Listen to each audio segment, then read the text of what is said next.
What happens when a rebellious homeowner turns the tables on his neighborhood's self-proclaimed enforcer?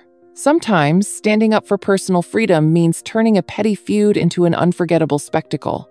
Hey there, Porch Patrol Squad. Let me know if you've ever locked horns with a Karen like in today's story. Smash that like button and spill the tea in the comments. And if you're craving more outrageous HOA battles, make sure to subscribe and ring that notification bell. Believe me, you don't want to miss how this unfolds. As the laughter echoed through the neighborhood streets, I felt a surge of camaraderie that surged like a tidal wave. It was as if we were channeling the spirit of every rebellious teenager who ever painted graffiti on a condescending teacher's car. Our gnome-fueled signs fluttered in the breeze, with slogans splashed in cheerful colors, adorned with expert flair. Jenna had even rounded up a few extra hands, enlisting the neighborhood kids to run off errant spray paint cans and add glitter to our makeshift protest weapons. This is what rebellion feels like, I mused, inhaling the sweet scent of spray paint mixed with the earthy aroma of freshly cut grass. What was once a mundane suburban Saturday afternoon had spiraled into a vibrant collage of defiance, fun, and absurdity. The streets filled with our small revolution became the stage for the most unorthodox HOA meeting imaginable. Armed with our witty signs, we approached the community center, which felt like a fortress of control. Rather than shuffling into the stuffy boardroom to argue points of standards and compliance, we had transformed our defiance into a parade of colors and laughter. Karen's imperious brow loomed large above the throngs of our gnome-flavored protesters. Her eyes darted from sign to sign, an eyebrow twitching ever so slightly as the words, "Join the fun, not the frustration," danced before her. Our mission wasn't merely to poke fun at her tyrannical grip on community decorum. It was also a reminder that laughter wasn't just a relief. It was our weapon against her petulance. As we assembled at the community center steps, a low hum of chatter filled the air. I could feel a palpable sense of electricity among my neighbors that electrified our loose coalition. Organizing random bursts of laughter paired with strategic high fives made the whole endeavor feel surreal yet empowering. Out of the blue, Bruce let loose with a laugh that could only belong to an everyday hero. "If we don't do this now, what will we tell the gnomes?" Cheers erupted around us. And it was in that moment of triumph that I realized we had already won, regardless of what the HOA might say come Monday morning. Yet, just as I was basking in our small victory, a van of HOA board members arrived, their faces reflecting a spectrum of outrage and bewilderment. If only they would stop gripping their pearls long enough to realize how absurd the whole setup truly was. Standing at the forefront, I raised my voice above the crowd, channeling my inner revolutionary. "Dear neighbors, today we dismantle the traditional confines of HOA oppression with a splash of creativity and, of course, gnomes." A cheer erupted, instantly relieving any tension in the air. I caught Karen's eye, a deadly combination of horror and disdain writ large on her face. It was equal parts terrifying and hysterical, like watching a cat get caught in a rainstorm. "This is not a party, this is a neighborhood," she barked, trying her best to regain some semblance of authority amid our colorful chaos. An ironic laugh bubbled up within the group, proving that even the tightest reins of control could be loosened by sheer hilarity. As our gnome protest picked up steam, so did the neighbors' momentum.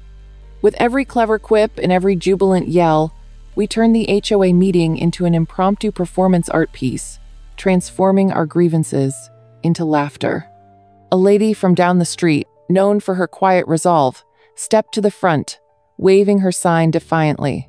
"Who needs your approval?" she shouted, her confidence cascading into the crowd, energizing the spirit of revolt among us all. It was an exhilarating moment, watching previously timid faces flash with unadulterated joy blended with rebellion. Even those who had tucked themselves away during Karen's reign found their voices, and that feeling hung thick in the air, swirling around us like confetti. The sense of liberation invigorated us all, turning this archaic HOA into a laughingstock of its own making. But just as I thought things couldn't get more entertaining, Karen seized the moment, adopting a petulant posture that looked suspiciously like that of a toddler denied a cookie. I will not allow this mockery to continue. Who do you think you are? She shouted, seemingly steering the conversation away from our charmingly rebellious mission. A community that refuses to play by the rules. I chanted back, enthusiastic snot bubbling forth along with each word. Surrounded by collective laughter, I felt invincible, untouchable, and utterly in control of the situation. The irony didn't escape the crowd, and our laughter echoed melodiously through the early afternoon. We were not the residents groaning under conventional expectations. We were bold mavericks, a gnome-loving collective ready to stand against the tide. With every moment that passed in our comedic showdown, Karen's tirade faded into the background, leading me to realize that today was far more than a battle against our neighborhood's tyrannical overseer. It was a celebration of unity, neighborly affection, and the effortless joy that bursts forth when you find kindred spirits united against an absurdity that refuses to back down. Waves of adrenaline surged through my veins, fueling my newfound ambition. We were becoming the very legacy of community spirit we always craved. What if we threw an annual gnome festival? Jenna called out, and before I could correct her, the suggestion spiraled out of control in a flurry of enthusiasm, bursting forth like popcorn from a pan. Each face around me lit up with possibilities, their laughter intensifying our joy. What new heights would this gnome revolution reach? As the impromptu gnome protest raged on, an unexpected figure emerged from the shadows of bureaucratic dread, Dale, the HOA board president. The proverbial king of gnome haters strode in, puffing out his chest like some sort of mismatched mascot for HOA oppression. His tailored suit clashed brilliantly with the bright riot of pastel signs in front of him, the very embodiment of a storm cloud hovering over a sunny picnic. Enough of this nonsense. You will all be hearing from us, he bellowed, barely masking his disdain for our colorful rebellion. But instead of trembling in fear, the crowd erupted into fits of giggles, buoyed by the sheer absurdity of witnessing Dale's theatrics. I swore I saw the flicker of confusion flash across Karen's face, perhaps realizing for the first time that we weren't simply a group of homeowners. We were a motley crew of merry pranksters, bravely lightening the load of our shared struggles.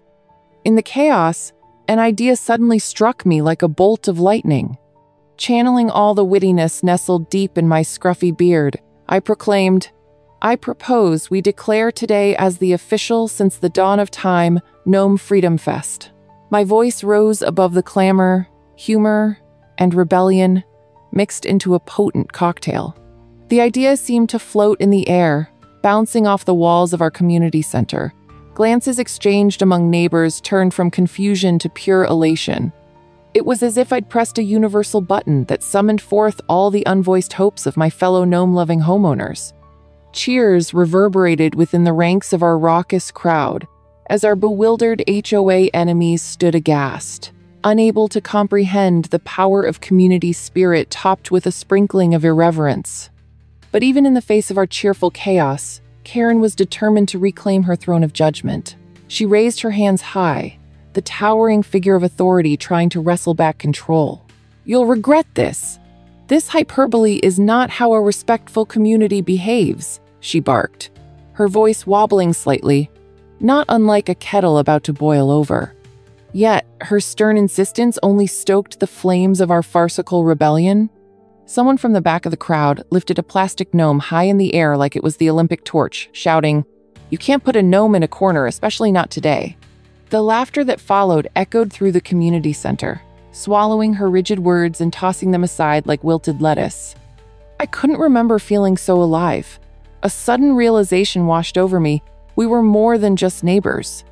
We had become fellow warriors, united against the drudgery of administrative tyranny. Empowered by our ridiculousness, we devised a plan on the fly, a gnome-themed festival that would operate not just as an event, but an expression of our freedoms, a proclamation of community unity, wrapped in whimsical gnome garb. We divided ourselves into various teams, each embracing their gnome personas. Jenna and I took charge of organizing activities like extreme gnome tossing, which involved tossing garden gnomes, don't worry, they were plastic, and gnome-inspired dessert baking. Even Dale's suit couldn't chase away our excited chatter as we brainstormed decorations and amusing contests that would celebrate our neighborhood's resilience. It was positively delusional, but infinitely joyful. Amidst this planning and laughter, Karen stood seething, hands balled tight into fists. But the more she glowered, the more ridiculous she appeared, like a cartoon villain thwarted by the hero's zeal for life. In a sudden burst of inspiration, Bruce, a quiet neighbor known for his culinary skills, decided every good festival needed a signature dish. How about creating gnome burgers? With that, the gnome-loving crowd erupted in laughter, imagining our once timid, bored neighbors gobbling meat patties shaped like gnomes. Perhaps, depending on the plate design, topped with a gnome hat garnish. Laughter erupted again as we considered snacks tinged with absolute absurdity, potato salad shaped to resemble gnome homes, festive cupcakes complete with gnome figurines as toppings. If there was anything I had learned from my friends in that moment, it was that humor could transform the mundane into the magnificent. What started as a rebellion against Karen's disenfranchisement had burgeoned into jubilant creativity blending with humor, a true grassroots gnome revolution. As the sun dipped beneath the horizon, casting long shadows over our gathering, we realized we had unwittingly built a castle of resilience, fortified by laughter and shared visions. The mood shifted from a mere protest to an exhilarating mingling of ideas, collaborators nudging each other with their dream inspirations. With Dale and Karen stuck in stunned disbelief, our community morphed into a tapestry of individuals sharing laughter, creativity, and delightful chaos. Our Gnome Festival dream was coming to life. "This will be one for the history books," I chuckled, propping up a cardboard gnome that was awash in festive glitter. Who knew tyrants could inspire such absurdity? As the laughter and camaraderie swelled to fill every dusty corner of our once stiff community center, I couldn't help but glance at Karen one last time. Her fuming expression now depicted a blend of bewilderment and a fleeting glimmer of respect that may have crept into her stern demeanor. Sure, her reign of HOA terror had just ended with the most unexpected flourish of neon gnome-themed revelry, but somewhere deep down, she might have realized that true community spirit could triumph over authority. And if you need some glimmering gnomes to help that realization along, then so be it. "May the gnome tide rise safely," I proclaimed, turning back to my neighbors amidst the roaring cheers and laughter that painted the air. Who knew our suburban starch could be unraveled into a wave of gnome-fueled majesty, turning the absurd into our very own brand of artistry? As I sat there, the glaring light of the midday sun twinkled off my coffee cup like a forceful spotlight on the ludicrousness of the situation. There it was, my gate, now welded open as per Karen's fervent decree, swinging in the breeze like a welcomed banner for intruders. I had always considered my yard my personal retreat, a bastion of peace nestled amidst the chaos of suburban conformity. But now, as a cacophony of uninvited thoughts invaded my mind, it felt more like a stage for Karen's one-woman show on HOA oppression. I could almost hear the fanfare as she took her victory lap, riding the wind of her self-proclaimed authority. How dare she impose a decorative abyss on my sanctuary? Meanwhile, I sat like a hostage to her whims, with nothing but a steaming mug and burgeoning resentment for company. "Have you considered blocking her driveway?" Jenna suggested during our customary afternoon coffee powwow on my porch. I knew there was a mischievous glint in her eye that indicated she had concocted something conjuring chaos worthy of a comedy show. "You've gotten mighty clever with those DIY projects. Can't we deploy some strategic maneuvering?" She gave me a nudge, a cheeky smile teasing her lips, as if she were already envisioning the tingling rush of sweet revenge. I chuckled at her enthusiasm but felt the flower of inspiration slowly wilting under the enormity of the task. But, oh, how tempting it was! After seconds of contemplating my own sense of decorum, I shook my head, basking in my internal rebellion. Operation Blockade would soon be underway. After a night of plotting my petty retaliation, I awakened like a general ready for battle. armed with the dream of trapping Karen's obnoxious SUV in my yard for an entire weekend. My heart raced with giddy anticipation. I gathered supplies, some hefty old pallets, leftover fencing boards, and a grandiose plan hatched straight out of a sitcom. Right as I was about to lay down this wooden fortress, I heard the unmistakable sound of her engine revving. Did she know what I was up to? Was she already planning an escape route? Or was she merely blissfully unaware of the plot that was about to unfold beneath the shining suburban sun? Whatever it was, today was her day. Ignoring the fluttering doubt, I scrambled to finish my barriers before her looming minivan became a reality in my life once again. As luck would have it, or perhaps the universe rewarding my pettiness, Karen's bright, ostentatious SUV rolled right into my snare, driving over the makeshift barricade I constructed, like a clumsy chicken trying to cross the road. My heart thumped in rhythm with her tires crunching over the pallets, and before she could realize what had happened, I sealed the deal with a triumphant shove of the remaining boards. I think I even let out an excited whoop, but thankfully, no HOA bylaws could govern the sounds of my vindication. Let me tell you, that moment when I watched Karen's golden bob hairstyle frantically bobbing as she jerked the steering wheel left and right, my satisfaction rivaled only by a child who just dunked their first basketball. There she was, trapped at my mercy, completely clueless, yet fervently panicking within her SUV confines. Jenna and I watched from the front porch, barely able to contain our laughter as Karen's face morphed from confusion to outrage. "Oh, look at her," I giggled. "Do you think she's finally learning the repercussions of messing with my gate?" We snickered like two kids witnessing a mishap in the schoolyard. It was the kind of cathartic laughter that drenched the soul in the sweet nectar of petty revenge. The shrill honks of her horn punctuated the summer air like the sound of desperate cries for help. It was deliciously absurd.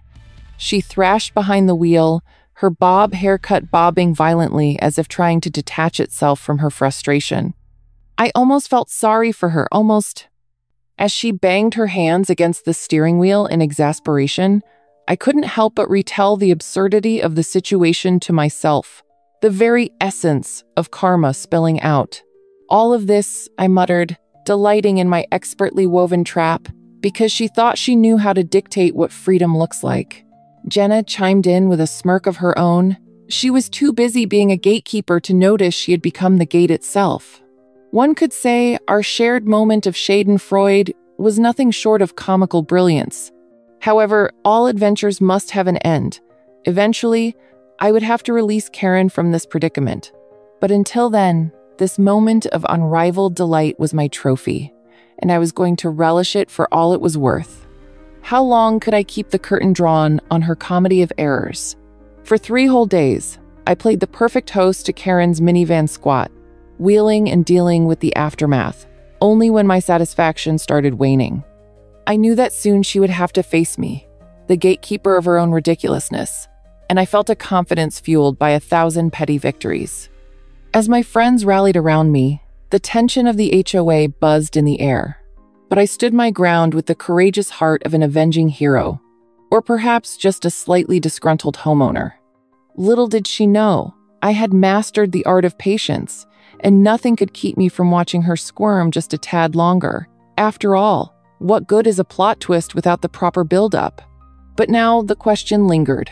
What would I do when those 3 days were finally over? By the 3rd day, I had settled comfortably into my role as the puppet master, and Karen's SUV became a peculiar fixture in my life. With my neighbors peeking over fences and whispering conspiratorially about the curious nature of my yard's latest guest, I felt like I was hosting an absurd garden party where the main event was a middle-aged woman trapped in her fancy vehicle. The buzz around the neighborhood had reached a fever pitch, and even the local gossip rag, the Suburban Sentinel, had caught wind of the debacle, cryptically referring to it as the Great Yard Lock-In. This was no longer just a petty feud. I had unwittingly become a local legend, the man who turned the tables against a notorious Karen. I couldn't help but think of myself as a kind of hero, or at the very least, an amusing anti-hero in the grand narratives of suburban life. As amusing as this all was, The reality of the situation began to weigh on my conscience, or rather, the absurdity of holding her hostage for so long. It wasn't just that I feared the possibility of Karen's retribution. It was also my burgeoning sense of guilt. I mean, who keeps a woman stuck in a car for 3 days? Even if it was the local HOA's self-appointed enforcer of decorum, a line had to be drawn somewhere. Jenna, always sensible yet cheeky, picked up on my internal conflict mid-laugh. "Are you actually starting to feel bad for her?" she prodded, nudging me with an elbow as we lounged on my porch, surveying our victory with a mix of delight and diluting guilt. "Feel bad? For Karen?" I exclaimed, eyes wide with mock disbelief, only to crack a smile as I contemplated the torturous state of her soggy sense of entitlement. Maybe I just don't want to become the suburban version of Hannibal Lecter. I watched her face, leaning eventually into the notion that, yes, I might allow Karen her eventual escape. It was time for me to finish this act of rebellion and give her an exit strategy that would leave me looking less like a tyrant and more like an astute homeowner claiming his territory. The last thing I wanted was more HOA letters or complaints about the unleashed homeowner failing to maintain harmony in our precious community. What a ridiculous notion. The final act of the grand drama would require some finesse. I envisioned an elaborate and highly theatrical reopening of my yard. I could set up a trophy ceremony, or perhaps a community potluck, that casually included a ritualistic unblocking of Karen from her self-imposed exile. As I shared the idea with Jenna, her giggles of approval echoed through my thoughts and fueled my creativity. "Oh yes, you must wear the cape," she laughed, grabbing one of the colorful blankets from my porch. "Bring on the superhero vibes." I could only roll my eyes in faux rejection, but secretly reveling in the image. How could I not love the drama when it was perfectly absurd, as if ripped from the pages of a sitcom script that just needed a little applause? As I donned said cape, the arguably garish throw blanket draped over my shoulders, I snuck down to where Karen's SUV had sat like a seagull left stranded on my side of the city's most invaded beach. With one last chuckle at the sheer ridiculousness of the scene, I made my way to her window, childhood memories of being the sneaky, cool kid flooding back. "Karen," I announced with the flourish befitting Her Majesty, "the ceremony of your release has arrived." The expression on her face shifted through a spectrum of disbelief, frustration, and, dare I say, a flicker of wary respect. I leaned closer with fake reverence, opening the gate to my yard as though I was unveiling the last masterpiece of a famous artist. "I do hope you enjoyed your stay in my humble abode," I continued, suppressing laughter as her mouth opened in indignation. "Please consider this an invitation to join us over at the community potluck event, a gathering to discuss HOA guidelines." I grinned like a Cheshire cat, gleeful at the very thought of her enduring my yet-to-be-fully thought-out plan. Karen couldn't keep herself from spluttering. She looked like a fish out of water. The whole neighborhood would soon gather, sharing stories and dissecting the soccer updates, slowly growing into legends around our isolated suburb as they witnessed her struggle. "Consider this a lesson in neighborly conduct, dear Karen," I added in an exaggerated whisper, clapping my hands together as if about to burst into song. Once the gate was flung wide, allowing Karen to escape the confines of her own poorly chosen sanctuary, cackles erupted from the porch. Jenna, standing beside me in faux applause, shouted, "Bravo, Karen! May this be a lesson about the liberation of gates and the importance of not invoking the wrath of Alex." The residual laughter echoed around us like a long-awaited celebration, and what could have been a petty subversion paved the way for a comic relief performance that cemented my position as both a neighborhood nuisance and a dubious hero. Of course, that wasn't without the looming thought of what her next move would be, but I could cross that bridge later. The freedom of my yard and character had bloomed anew. What a spectacle indeed. Would the HOA even survive this? As Karen finally emerged from her vehicular confinement, the palpable mix of disbelief and fury registered across her face like a poorly painted caricature. Any show of dignity was quickly lost as she almost tumbled out of her SUV, a spectacle of limbs flailing awkwardly like a fish thrown onto dry land. I couldn't help but stifle a laugh, It seemed that the grandiosity of her SUV was no match for the absurdity of the moment. "You may want to take a moment to gather yourself," I teased while dramatically gesturing toward her now unceremoniously vacant vehicle. The neighbors had gathered, a motley crew of spectators' shocked faces straining to absorb each glorious glance at the unfolding chaos. If the last 3 days had felt like a manic circus, then today was nothing short of a full-blown carnival. The neighborhood was abuzz with excitement, and I was the man of the hour, sheepishly strutting around like the champion of the people, even if that title bore less dignity and more hilarity. I could sense the rising wave of communal solidarity as the murmurs floated through the crowd. "A true suburban tragedy turned right on its head," remarked one neighbor while another added, "Next time, she needs to be careful where she puts that big ol' suv." It was like witnessing the birth of a peculiar folklore, the story of how I had trapped the very essence of HOA entitlement into a metal cage that instead became a stage for my absurd rebellion. The spontaneity of it all further fueled the momentum as I gestured toward my makeshift stage, the yard, inviting everyone to partake in the absurdity. "Ladies and gentlemen, welcome to the release ceremony of the great HOA prisoner," I boomed, channeling the theatrics that Jenna insisted I embody. "Let this serve as a powerful reminder of the consequences that arise when one meddles in the lives of their neighbors. Karen, please do step forward and accept your trophy." At this, I held up a decorative garden gnome, adorned with a tiny sign that read "Neighborhood Watch," which I had hastily crafted as a parting gift for her. I couldn't quite tell if she was angrier or if she was trying, and failing, to suppress an amused reaction. As she approached the uneasy crowd, there was a potent blend of mischief and camaraderie, as though a great injustice had been lifted off the shoulders of every homeowner grumbling in their own corners for years. The absurdity of her predicament must have dawned on her, slowly melting the icy cast of indignation into something resembling reluctant humor. I leaned in, a hint of mischief permeating my words. "Just think, Karen. You are now an honorary gnome, the symbol of caution in our neighborhood. Let it remind you lightly of your adventures in boundary pushing." With that, a collective burst of laughter erupted, enveloping us in an unexpected wave of connection that felt strangely gratifying. After the ceremony, the crowd began dispersing, still giggling and exchanging incredulous glances like they had just witnessed an unexpected twist in a rom-com. But what next? I could plot a course of light-hearted rebellion and whimsical courtroom drama, sure. However, the HOA had a way of clawing back at their disgruntled members. Would Karen seek vengeance? Was my license for neighborhood mischief nearing an expiration date? Despite my guilt, I felt empowered because the laughter was undeniably infectious, and the tension between us had morphed from spite to something more bearable, dare I say, an oddly warped friendship. However, as the dust settled and peace advanced into our neighborhood like a cautious foyer, I realized that my audacity had really only scratched the surface of HOA tyranny. I could hear Jenna's laughter still resonating as she ambled away, pondering my future confrontations with Karen and the HOA collective. A sliver of concern crept back as I leaned against my porch, surveying the now composted remnants of my petty rebellion.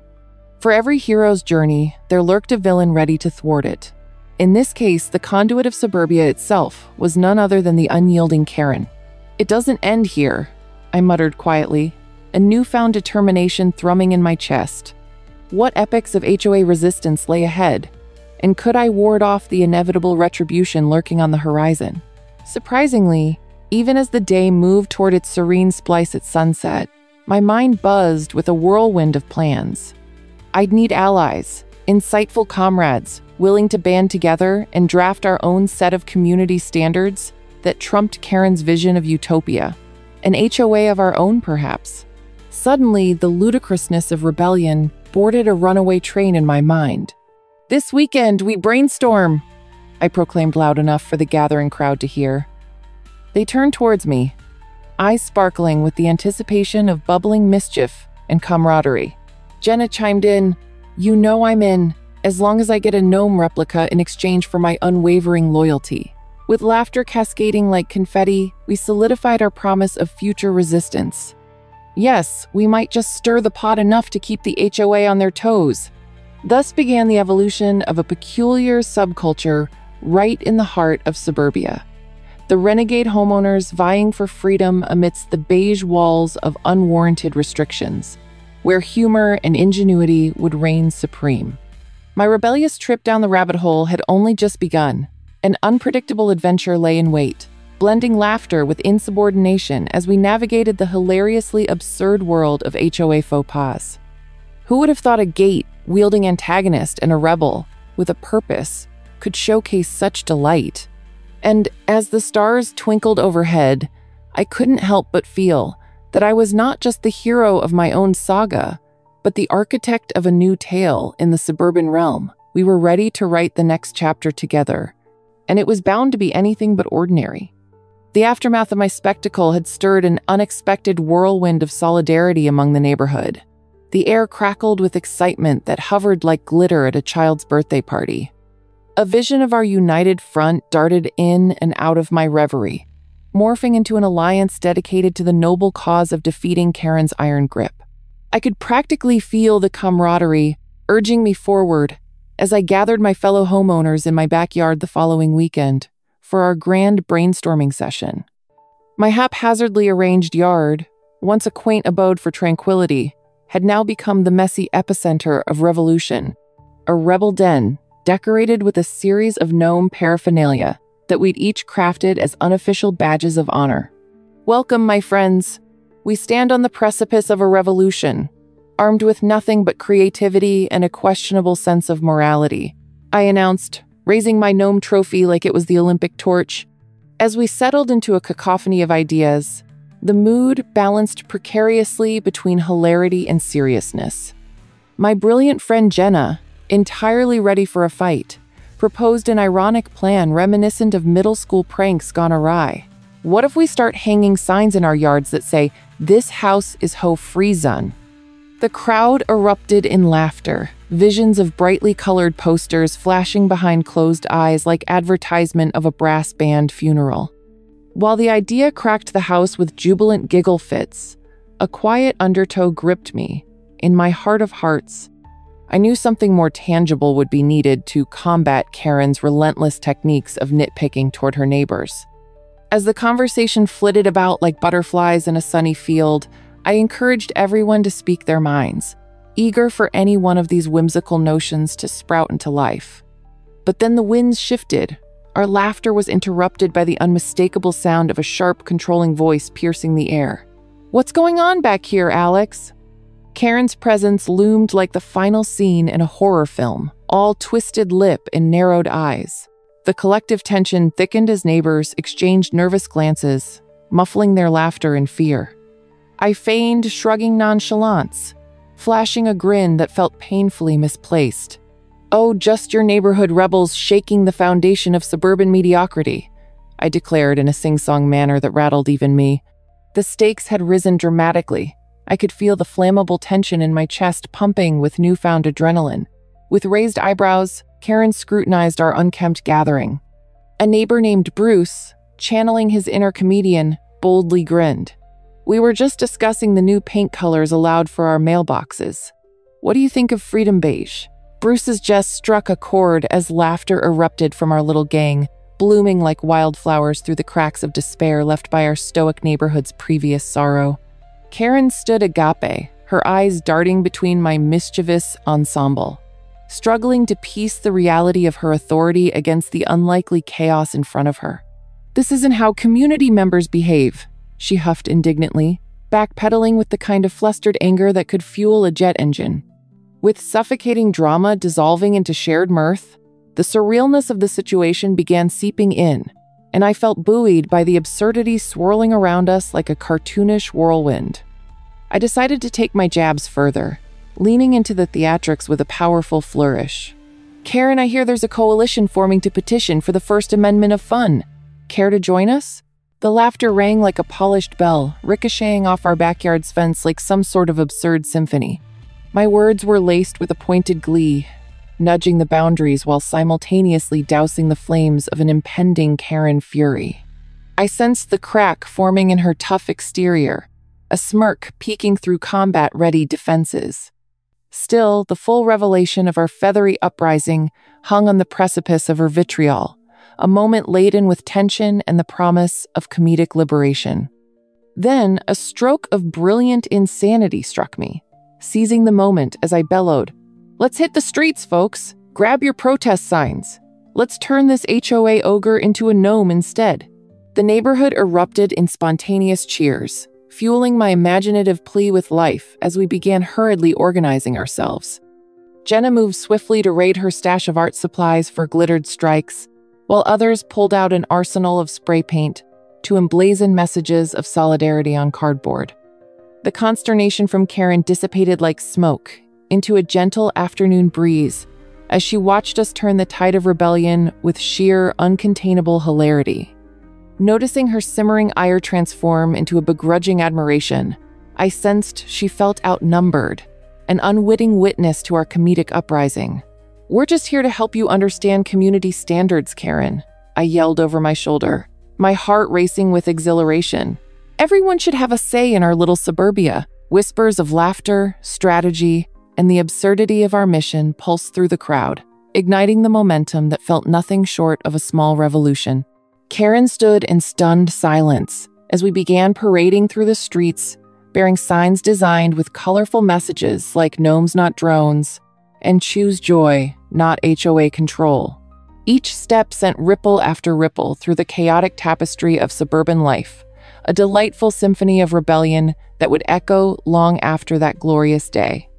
What had started as a petty prank had morphed into a journey of sheer creativity and collective resolve against an HOA monster. What new mischief awaited us on the horizon of suburban chaos? Thanks for tuning in. It really means a lot to us. If you're still fired up from this HOA showdown, check out our next jaw-dropping battle on the right, or let YouTube surprise you with another wild ride on the left. Take your pick, and I'll see you in the next neighborhood drama.